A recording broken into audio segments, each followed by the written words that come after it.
Yo dudes, how's it going? I hope everyone's safe and well. I hope everyone had a good Christmas and New Year, or best that they could. Apologies for the quietness of the videos. Obviously, we're living in a far from ideal situation at the moment, and I've just been focusing on that. And then also, as I go through and talk you through what I've done to the van, there was one bit that was super difficult. But anyway, since I've not been doing videos for a while, we've gained about 100 subscribers in that time. So everyone who took the time to press the button, thank you so much. It means a lot that you're taking the time to do that for me. And what we'll do is park the van up and I'll talk you through everything I've done and what was difficult, what was straightforward, and what I needed to get done professionally. Okay, so let's just tilt the camera here to hide all the goodness that's coming.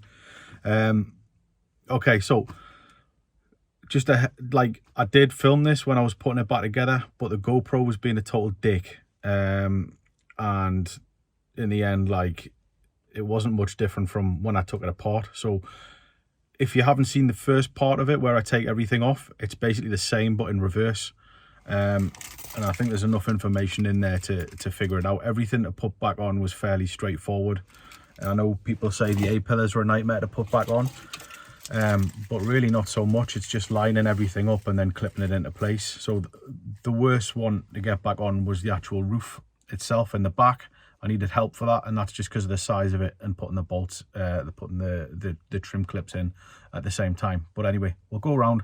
I'll talk you through everything starting back to front, and I'll also tell you what I did behind it as well. So I know some people will be like wondering about that if I don't address it, so I'll just talk through everything.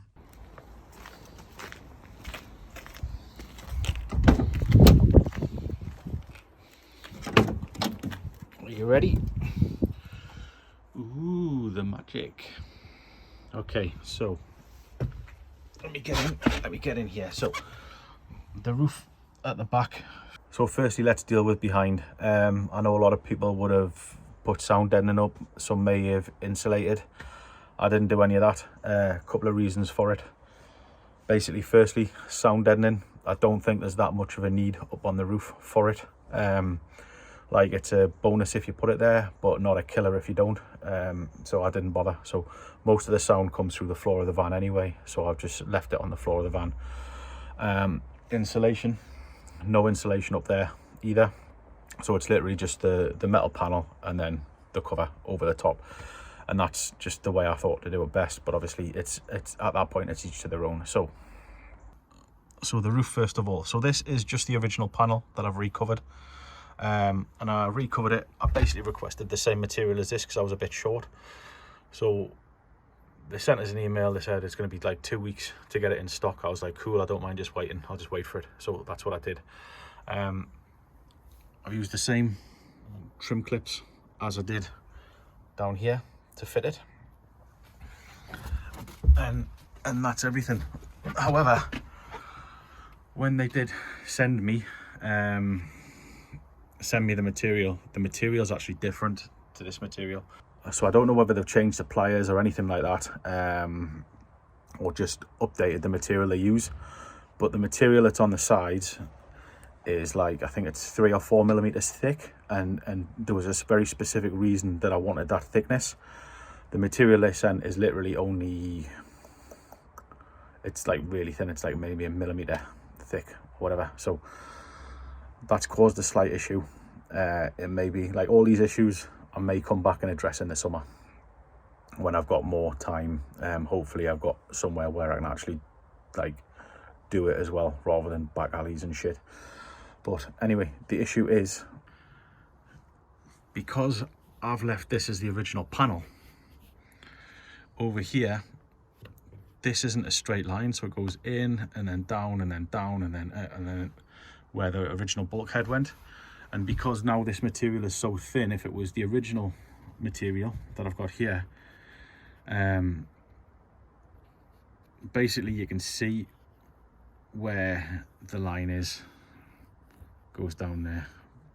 In certain spots you can see this one's probably the worst, and you can see that. And I'm not, obviously it's a little stretchy as well, but I'm not too happy with the way that's come out. So it may be something that when I've got more time and space that I revisit and redo. Or also, I mean, the way that I've done it is if I want to change this and the side panels to a different color, you know, I've got the ability to do that. But if this had been the original material, if it had been this material, that was thick enough to hide the edge. So essentially that's what's happened there. Like I said, may come back and revisit it, may not. For putting the material on, it was just exactly the same process as the carpet. So I just had the material, I used the trim fix, and I just sprayed it and put it on exactly the same as the carpet on the sides. Next point we'll cover will be the B-pillars. So B-pillars. Got this suede type material. It is, I know it looks light here, but it is black. It's got the torch is turned on. But anyway, it is black, suede type material, and it goes all the way down to the bottom there, and that's where it stops. This gap, don't worry too much about this gap because that's going to get filled. But yeah, both of this one and this one, same material all the way up. And when I had this out, I basically pulled this off the back and pulled this apart as well. And I used the same as the bumper die, so it's just a black liquid plastic that you paint on, and then it dries, and it dries obviously the color of the die. Same bit here, so there is some bits that have chipped off slightly that all it will be is just a dab, and it'll basically fix it or correct it. But yeah, that's what I've done there. Moving up still, so this was what I had left over from when I did the original panels. It has creased slightly, you can see there, so there is a couple of areas where it's creased slightly when I've put it on. But again, with this issue here, this may get changed when I've got more time and space to actually do it and fix it back to how it should be originally. It's the same on this side as well. So the shelf I've actually done in this material here, so it flows all the way around and through in the front. And that's, again, it's stretchy, so it took time, but it was fairly easy to do. I did everything in the living room because I lost the weather, so I couldn't do it in the garden. It was all done in the living room floor. And then what I'll do is I'll move into the front for the next bit, but to give you an idea of how we're looking. So the shelf, this was quite difficult to get back on, just because of the weight of it and trying to find like the screw holes and things like that. But actually putting the material on it was fairly straightforward. Again, I used the plastic die on the sun visors. So far it's holding up quite well. There's just the odd spot where it's come away slightly, which again will just be like a touch up to fix. And then we've got the A-pillars as well. So now the area that was by far the most difficult to do was the A-pillars. I tried to do them originally with the stretchy suede material, which it's not as stretchy as the carpet, but it does have a fair amount of give in it. And it's such an awkward series of shapes. Essentially the best way to do it would have been to do like a seam along some point of it and put all that together. I tried it didn't look great, so I pulled it all off. I then tried to buy some flocking material from eBay, and I tried to flock it. Unfortunately, because of the space I've got and the shape of it as well, that came out pretty poorly. As well as after I'd let it dry, I went to give it a wipe just to make sure that it had nothing on it. No loose bits that would fall off when I put it in the van, and basically it just pulled like a big thing off, so I'm thinking the glue wasn't great either on it. So I decided the best way to do it, and probably the cheapest way to do it as well, was to get it flocked professionally.